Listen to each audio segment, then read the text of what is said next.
I stood there, in the middle of the bakery I'd built with my own 2 hands, the smell of fresh sourdough still lingering in the air, and listened as my daughter-in-law, Lila Shepard, tore my world apart. "We don't have a place for old ideas anymore," she said, her voice sharp as a knife, cutting through the stunned silence of the meeting room. 15 pairs of eyes of my employees, my family in a way stared at me, some wide with shock, others glistening with unshed tears. At 62, I thought I'd seen it all, but nothing, not one moment in my 34 years of running Vaughn's Artisanal bakery, prepared me for this public execution. It was a Tuesday morning, the kind where the Asheville sun spills through the windows, warming the wooden counters we'd sanded by hand decades ago. I'd called the staff meeting to discuss our fall menu, expecting to share ideas about pumpkin spice loaves and cranberry scones. Instead, Lila, our new CEO, my son Adam's wife, stood at the head of the table, her sleek blazer a stark contrast to the flour-dusted aprons around her. She'd been with us just a year, brought in to modernize the brand, she said, and now, here she was, announcing my termination. "Martha," she continued, her tone dripping with false sweetness, "your services are no longer needed. Please clear out your office by end of day." The room felt like it was holding its breath. I could hear the faint hum of the ovens in the back, the same ovens I'd chosen when we expanded from our garage to this storefront. Emma, our youngest baker, clutched a napkin, her knuckles white. Tom, who'd been with me since he was a teenager, opened his mouth to speak but stopped, like he couldn't find the words. These people weren't just employees, they'd celebrated birthdays with me, mourned my husband's passing, helped me raise Adam when I was a widow with a toddler, and a dream, and now, they were witnessing my humiliation. I stood slowly, my knees aching from years of standing over mixing bowls. My hands, steady despite it all, gathered the notebook where I'd jotted recipes for decades. I expected to feel anger, maybe tears, but instead, a strange calm settled over me, like the quiet before a storm. "Well," I said, my voice clear, "I guess that's that." I looked at Lila, her perfect manicure catching the light, her eyes daring me to break. She wanted a scene, I could tell, a meltdown to justify her decision to the room. But I wouldn't give her that. "Martha," called out Sarah, our head cashier, her voice trembling, "this isn't right. You are this bakery." Her words hit me like a warm hug, and I turned to her, then to the others, their faces a mix of loyalty and helplessness. "Thank you, Sarah," I said softly. "That means more than you know." My eyes met Lila's for a moment, and I saw it a flicker of unease, like she hadn't expected me to stay so composed. The walk to my office felt like a mile.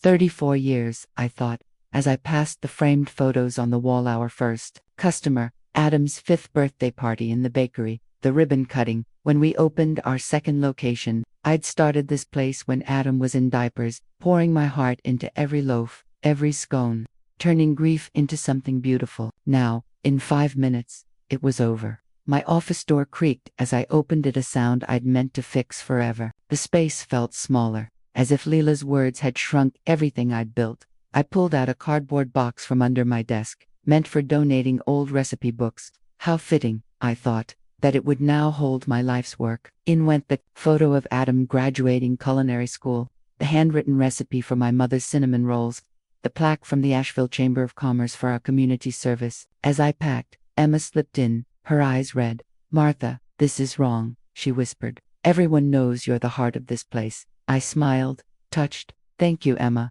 but sometimes, change happens, whether we like it or not." I didn't believe my own words, but they felt like the right thing to say. By 4 p.m., my office was bare, the walls naked without my photos. I carried my box through the bakery, feeling every stare, some tearful, some avoiding my gaze. Lila stood by the front counter, arms crossed, a smug smile playing on her lips. "Got everything?" she asked, her tone suggesting she didn't care. I shifted the box in my arms and looked at her, really looked at her. The designer heels, the diamond necklace Adam had given her, the confidence of someone who thought she'd won. "I do," I said, and then, surprising myself, I smiled, a real, calm smile. "Good luck, Lila. You're going to need it." Her smirk faltered, just for a second, a crack in her armor. Then the door swung open, and there was Adam, my son, his face a mix of confusion and concern. "Mom," he said, his voice cutting through the tension, I didn't answer.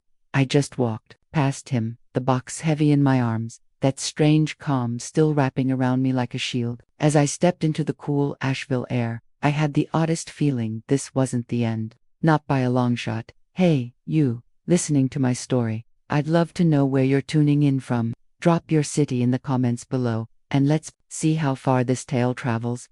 As I drove away from the bakery that day, the cardboard box rattling in the back seat, I couldn't stop thinking about how it all began. 34 years ago, Vaughn's Artisanal Bakery was just a dream in a cramped garage, with a single oven and a toddler tugging at my apron.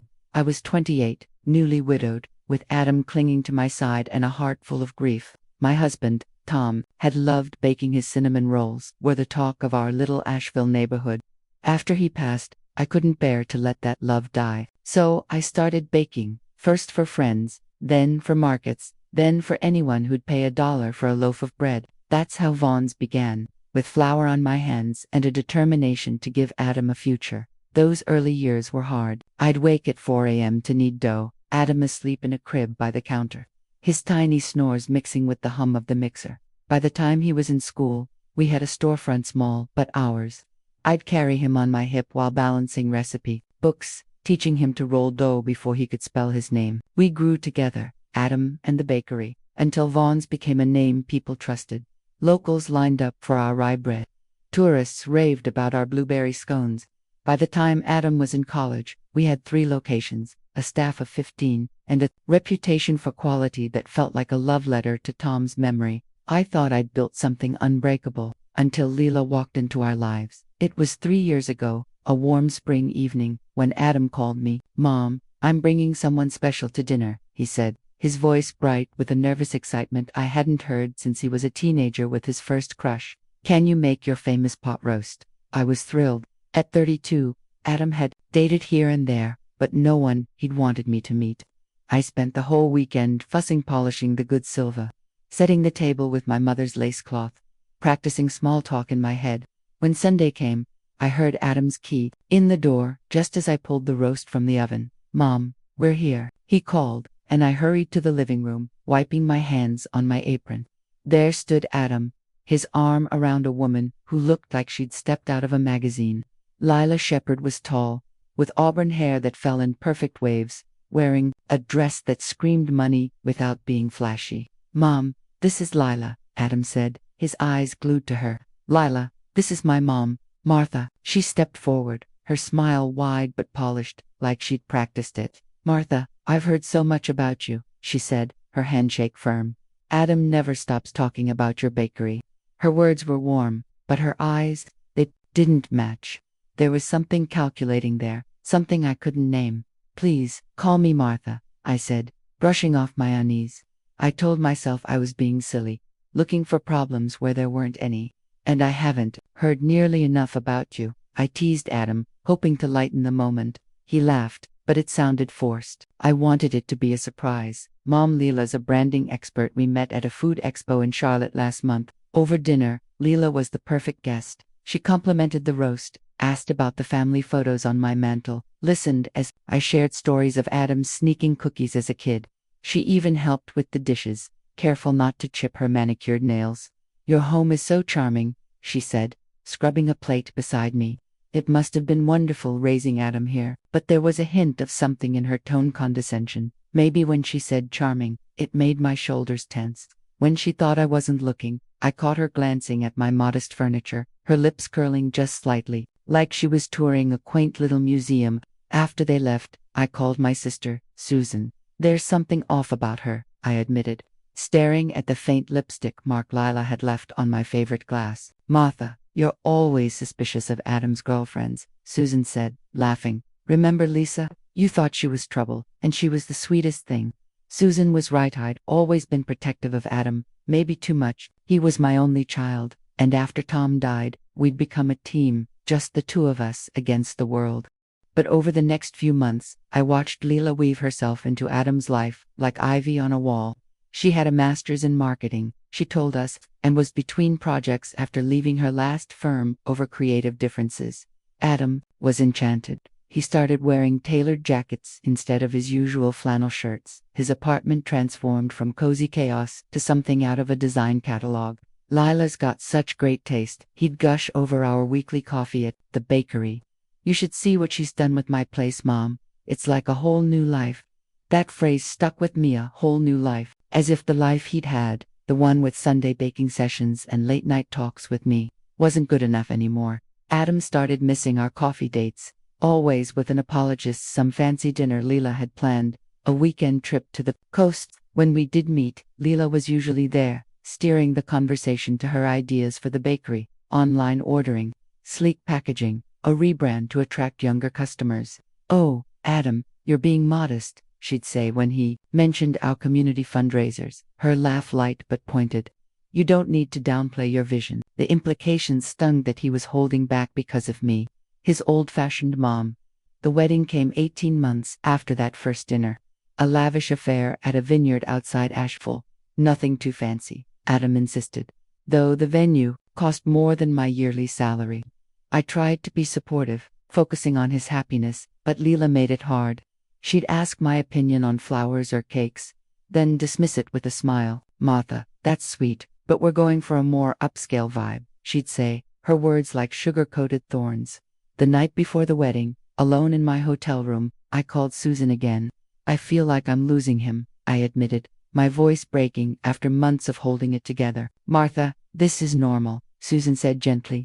"Kids get married, things change, Adam still loves you." But it didn't feel like love. It felt like Lila was erasing me, one careful step at a time, and doing it so smoothly that calling it out would make me sound like a paranoid mother. The morning after the wedding, Adam hugged me goodbye before they left for their honeymoon in Italy. "Thanks for everything, Mom," he whispered, his familiar cologne now mixed with Lila's sharp, expensive perfume.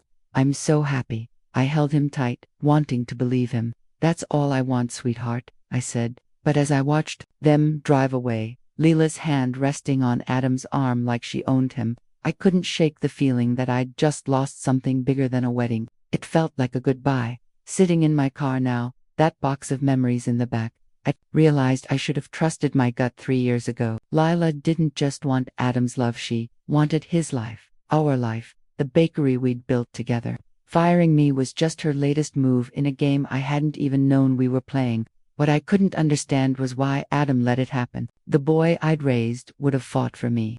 Unless he didn't know. Unless Lila was even cleverer than I'd feared. Sitting in my kitchen that evening, the cardboard box from the bakery still unopened on the counter, I felt the weight of the day settled into my bones. The house was too quiet, no hum of ovens, no chatter of customers.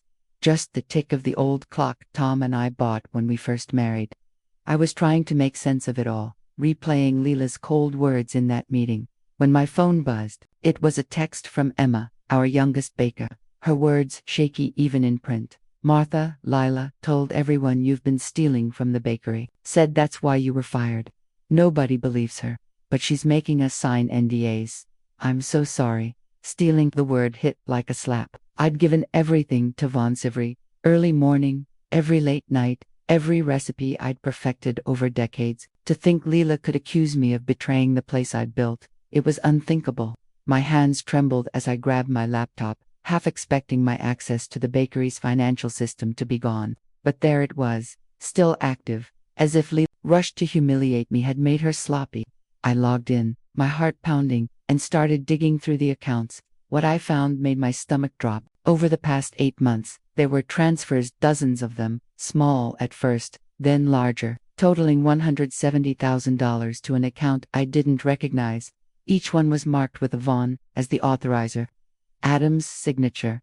Except, it wasn't his. I'd know my son's handwriting anywhere. Those loopy A's he'd practiced as a kid. This was a forgery, and a good one. I was still staring at the screen, numbers blurring through my shock, when my phone rang.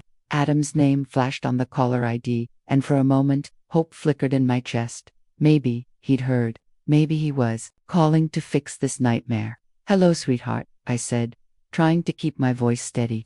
"Mom, I just landed in Asheville," he said, the airport noise buzzing in the background. "I'm heading to the bakery. Lila's been sending me weird texts all day. Is everything okay?" My breath caught. He didn't know. Lila had orchestrated my firing while Adam was 2,000 miles away at a food industry conference in Atlanta. "I'm fine, dear," I said, my voice tighter than I meant. "Just had an interesting day. Maybe go home first. I'm sure Lila's missed you." There was a pause, the kind that carries a lifetime of unspoken words. "Mom, you sound strange. What's going on?" he pressed. I glanced at the laptop, the damning transfers glowing on the screen. "Nothing, that can't wait till tomorrow. Drive safe." I hung up before he could ask more, my hands shaking now. Let Lila explain herself. Let her spin whatever lies she'd cooked up to justify throwing me out of my own bakery. I made a cup of chamomile tea, trying to calm the storm in my chest, and sat at the kitchen table, staring at that box of memories. The silence was heavy, like the air before a summer rain. Then, around 9 p.m., I heard a car door slam. Through the window, I saw Adam's pickup in the driveway, his silhouette moving fast toward my front door. He didn't knock, just used his key, bursting in like a man on a mission. "Mom, what the hell happened today?" His tie was loose, his hair a mess from running his hands through it. "Lila said you quit, but Emma and Tom are blowing up my phone, saying you were fired, and something about theft accusations." I gestured to the chair across from me. "Sit down, Adam. We need to talk." He stayed standing, fists clenched. "I don't want to sit. I want to know why my wife's telling me one story, and my staff's telling me another." So I told him. I started with the meeting, Lila's icy dismissal, her "no place for old ideas" speech, the way the room froze. I told him about Emma's text, the accusation of stealing. Then I slid my laptop toward him, the financial records open. "Explain these," I said softly. Adam's eyes scanned the screen, his face tightening with every line. The transfers, the amounts, the dates, $5,000 here, $20,000 there, all with his supposed signature. When he reached the signature page, his jaw clenched so hard I thought it might break. "This isn't my signature," he said, his voice barely above a whisper. "I didn't authorize any of this." I nodded, my heart aching for him. "I didn't think you had." He looked up at me, and for a moment, he was my little boy again, the one who'd run to me when he scraped his knee. "If I didn't sign these, and you didn't make these transfers," his voice trailed off, the truth dawning, "then your wife's been stealing from our bakery and forging your name to cover it up." The silence between us was deafening. I could see him wrestling with it, trying to reconcile the woman he loved with the evidence in front of him. "There's got to be an explanation," he said finally, but it sounded like he was trying to convince himself. "Maybe she was moving money for a new project, or—" "Adam," I said gently, "look at the pattern. She fired me while you were gone, accused me of the very thing she's doing, and made our staff sign NDAs to keep them quiet. This isn't a project, it's a cover-up." He started pacing my small kitchen, his boots heavy on the hardwood. "If this is true," he said, his voice breaking, "she's not just betraying the bakery, she's been lying to me every day, for months." I hesitated, my next words heavy on my tongue. I'd suspected Lila's true nature for years, but saying it out loud felt like crossing a line. "I think it might be longer than that," I said. He stopped pacing, his eyes sharp. "What do you mean, Mom?" I took a deep breath. "I think she's been lying since the day you met her." His face crumpled, and he sank into the chair, hands covering his eyes. "I need proof," he said, his voice muffled. "Before I confront her, before I do anything, I need to know for sure." I understood. He'd built his life around Lila, his home, his dreams, his future. You don't walk away from that on suspicion alone. "I started noticing things," he admitted, his voice low. 4 months ago, I hired a private investigator. Little things didn't add up, stories about her past that changed. Phone calls she'd take in another room, the way she'd dodge questions about her family. He pulled out his phone, scrolling to a file. "The investigator sent his final report yesterday while I was in Atlanta. I haven't even read it all yet." He handed me the phone, and my heart sank as I read. Lila Shepard wasn't Lila Shepard. Her real name was Laura Bennett, and she'd been fired from 2 bakeries in California for financial irregularities. There were photos Lila, or Laura, laughing with a man named Ethan Cole at a cafe, her hand on his arm. Bank statements showed money from our bakery funneled to an account in Ethan's name, and then, the twist that made my blood run cold, Lila had been posing as one of our oldest suppliers, a woman named Clara who'd provided our flour for years. Fake invoices, forged emails, all designed to make it look like I was siphoning money. She set me up, I whispered, the realization hitting like a wave. She's been planning this for years, Adam, before she even met you. His face went pale. There's more, he said, his voice hollow. The investigator found emails. She and Ethan were planning to sell the bakery to a big chain, pocket the money, and disappear. Firing you was her way of getting you out before you caught on. I stared at the screen, at the evidence of a woman who'd played us all, and yet, that strange calm from earlier was still there, holding me together. This wasn't over. Not yet. The next morning, before the sun had even risen over Asheville, Adam and I were back at the bakery. The air was cool, the streets quiet, but my heart was racing as we slipped through the front door with my master key. The one Lila had conveniently forgotten. I still had. The familiar smell of yeast and sugar greeted us, but it felt different now, like a home invaded. We didn't speak as we moved through the dark, past the glass cases where we displayed our scones and tarts, straight to Lila's office. Adam's hands shook as he turned on the light, and I knew this was harder for him than he let on. Today, we'd uncover the rest of Lila's lies, or lose everything trying. Adam went straight for her computer, his fingers flying over the keyboard. I started with her desk, pulling open drawers with a quiet urgency. Most were filled with neatly labeled folders, marketing plans, vendor contracts, nothing unusual. But in the bottom drawer, tucked under a stack of invoices, I found a plain manila folder marked private. My pulse quickened as I opened it. Inside were printed emails, dozens of them, between Lila and Ethan Cole. They discussed their plans with a casualness that made my stomach churn, moving money, staging my retirement, even selling Vaughn's to a corporate chain for millions. One email, dated just last week, read, "Martha's getting too close. Time to push her out and pin the losses on her. Make sure the supplier docs point to her, not us." "Adam," I said, my voice tight, "you need to see this." He looked up from the computer, his face already grim. "Bad news or worse news?" he asked, trying to sound steady. I handed him the folder. "Let's start with bad and work our way down." He scanned the emails, his expression darkening with every word. "She's been forging supplier invoices," he said, his voice low, "using Claire's Memoir flour supplier for 20 years to siphon money. She made it look like you were overpaying Clara and pocketing the difference." I felt a chill. Clara, who'd sent us handwritten thank you notes every Christmas, was just a pawn in Lila's game. Adam turned the computer screen toward me. "It gets worse," he said. "She's been using my login to authorize the transfers, must have watched me enter my password. Every transaction shows my username, timed for when I was in the bakery but not at my desk meetings, deliveries, lunch breaks." The genius of it was sickening. If anyone investigated, it'd look like Adam had been careless, leaving his account open for someone me to exploit. I sank into a chair, the weight of Lila's betrayal pressing down. She hadn't just stolen money, she'd woven a web to trap us both. We were still digging when we heard the sharp click of heels in the hallway. Lila was early, probably eager to bask in her victory. Adam and I exchanged a glance. "What do you want to do?" I whispered. "Confront her," he said, his voice hard. "Let her try to lie her way out of this." The door opened, and Lila froze, her perfect composure slipping as she saw us. "Adam," she said, her tone carefully surprised, not quite alarmed. "What are you doing here so early? And Martha, I thought we agreed your access to this building was revoked." Adam gestured to the chair across from her desk. "We need to talk, Lila. Sit down." Her eyes darted between us, a flash of calculation crossing her face before she smoothed it away. "Of course, darling," she said, sitting gracefully, legs crossed, hands folded. "Though I'm not sure why your mother needs to be here for a private talk between us." Adam's voice was deadly calm. "Because this involves her, and a lot of things you've done behind our backs." He spread the printed emails across her desk like a dealer laying out cards. "Let's start with these. Your chats with Ethan Cole." For a split second, Lila's mask slipped. Panic flickered in her eyes, gone as fast as it came. "I don't know what you're talking about," she said, her voice steady. "Really?" Adam said, pulling out his phone. He scrolled to a surveillance shot of Lila kissing Ethan outside a downtown cafe. "Taken last Thursday, when you said you were meeting a new supplier in Raleigh."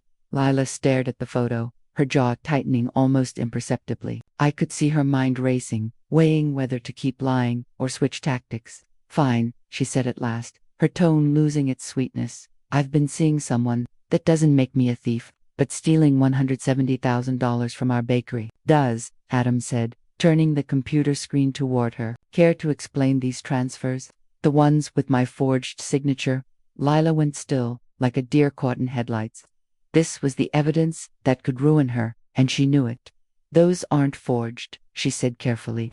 You approved them, you were just distracted with all the stress of running the bakery. Adam laughed, a harsh, bitter sound. Stressed because money was vanishing. Money you were funneling to Ethan's accounts. I was protecting our future, Lila snapped, her composure cracking. Moving funds to secure investments during a tough market. Investments in Ethan's name, I cut in, unable to stay silent, and forging Clara's invoices to make it look like I was stealing. Lila's eyes locked onto mine, and for the first time, I saw raw hatred. You don't understand business, Martha. You're stuck in the past, clinging to this little bakery like it's some sacred relic. Here's what's going to happen, Adam said, his voice like steel. You return every cent you've stolen. You sign a confession admitting your fraud, and you leave quietly, without destroying what's left of this bakery. Lila stood abruptly, her chair scraping against the floor. And if I refuse, then I call the police right now, Adam said. For embezzlement, fraud, and identity theft, your choice. For a long moment, no one moved. Lila stood behind her desk, a cornered animal, her carefully built world crumbling. Then she smiled, a cold, venomous smile that sent a shiver down my spine. You know what, Adam? You deserve this. You and your pathetic, meddling mother. She turned her gaze to me, her eyes blazing. You never gave me a chance, Martha. Always watching, always judging. I gave you 3 years, I said evenly. You used every one of them to hurt my son. Your precious son is weak, she spat. He needed someone to make the hard calls, to turn this dump into something worth selling. She grabbed her purse, her heels clicking as she headed for the door. You want your money, sue me. You want to press charges. Good luck proving anything. By the time you're done with lawyers, there'll be nothing left of this place. She paused, looking back at Adam. Oh, and darling, you might want to check your personal accounts. Ethan and I have been creative. With that, she walked out, her heels echoing down the hall like a fading storm. Adam sat in silence, his face pale. I think I'm going to be sick, he whispered. I moved around the desk and wrapped my arms around him, holding him as he shook, the weight of 3 years of lies crashing down. Outside, we heard the car roar to life and speed away. It's over, I said softly. She's gone. But even as I said it, I knew it wasn't true. Women like Lila didn't just vanish. She'd left a parting shot. And I had a sinking feeling we hadn't seen the last of her damage. 6 months later, I was back in my office at Vaughn's Artisanal Bakery, the familiar creak of the door greeting me like an old friend. The morning sun poured through the window, warming the wooden desk where I'd set out my chipped teacup and the framed photo of Adam's first day rolling dough. The walls were alive again with pictures and awards, as if Lila's brief reign had never happened. I sat there, flipping through financial reports that showed our bakery not just surviving, but thriving. We'd landed a contract to supply artisan breads to a chain of boutique hotels across the Carolinas, a deal that erased the last of Lila's damage. It felt like a miracle. But miracles, I'd learned, are built on hard work and loyalty. Those first weeks after Lila's departure were chaos. We filed police reports, worked with insurance adjusters, and faced a countersuit from Lila, claiming Adam had coerced her into mismanaging the bakery. But her lies unraveled when the FBI's Financial Crimes Unit got involved. Lila Shepard, or rather Laura Bennett, had a history. 3 other businesses across 2 states, all drained by her schemes. She'd posed as trusted vendors, siphoned money, and vanished, leaving broken dreams behind. Now, she was facing 15 to 20 years in federal prison, with no parole for at least a decade. The final twist came from an FBI agent who visited me one quiet afternoon. Lila had tried to sabotage us from behind bars, sending coded emails to a former supplier to plant false evidence against me. But the supplier, loyal to us after years of partnership, turned the emails over to the authorities. Lila's last card had failed. Adam knocked on my doorframe, a habit he'd picked up since we started rebuilding together. Morning, Mom. Brought your tea. He set a steaming mug on my desk, his smile softer than it had been in years. The haunted look he'd carried after Lila's betrayal was gone, replaced by something like peace. The hotel contract signed, he said, a grin breaking through. They want our sourdough for every location. I couldn't help but smile back. That's wonderful, Adam. Your dad would have been proud. He nodded, and for a moment, we just sat there, the warmth of the bakery wrapping around us like a hug. There's something else, he said, his tone shifting, more serious. I got a call from the prosecutor. Lila's trial is set for next month. They've got enough evidence, probably won't need us to testify. I felt a familiar tightness in my chest. Even locked away, the thought of Lila stirred unease. Good, I said. The sooner she's behind us, the better. Adam studied me, his eyes sharp, like his father's. You're still upset, he said quietly. Not upset, I corrected. Disappointed that someone could be so calculated, so willing to destroy what we loved. He was quiet for a moment, staring out the window at the parking lot where this all began. I've been thinking about that, he said. How I missed it. How I let her come between us. It was a conversation we'd circled for months. Adam blamed himself for Lila's deception, for nearly losing the bakery, for doubting me. You loved her, I said gently. Or who you thought she was. That's not a flaw, sweetheart. It's what makes you human. He shook his head. You saw through her from the start. Why couldn't I? I set down my tea, choosing my words carefully, because I was watching her as a threat to my son. You were building a life with her. We were both right, in our own ways. He smiled, a small, real smile. I'm seeing someone, he said suddenly. My heart skipped. Her name's Sarah. She's a pastry chef, runs a little dessert shop downtown. We met at the farmer's market. His eyes lit up, the way they used to when he was a kid, with a new recipe. She's different, quiet, kind. She knows about Lila everything. I told her early because I didn't want secrets. He paused. She said, being honest after all, that means I'm stronger than I think. He looked at me. I'd like you to meet her mom, if you're okay with that. The question hung between us, heavy with meaning. This wasn't just about meeting Sarette, was about trust, about whether we'd rebuilt enough to let someone new in. I'd love to meet her, I said, and I meant it. Really? He asked, his face brightening. Really, I said, but Adam, promise me something. No matter who comes into your life, don't let them convince you your family's the enemy. What we have, what we've fought for, it's worth protecting. He reached across the desk, taking my hand. I promise, Mom, never again. As I locked up the bakery that evening, the cool Asheville air brushing my face, I felt something I hadn't in months. Peace. Not the fragile kind, but the deep, steady kind that comes from surviving the worst and coming out stronger. Lila had tried to break us, but she'd only shown us what mattered most. Life, I've learned, isn't about avoiding pain, it's about what you build from it. Trust, love, family. They're not perfect, but they're real. And real is what carries you through when the lies fall away. So, my friends, I'm curious, what would you do in my place? Have you ever faced a betrayal like this? Share your story below, and let's talk about what it means to rebuild. And if you're still here, check out 2 other stories on our channel. They'll surprise you. Thank you for listening.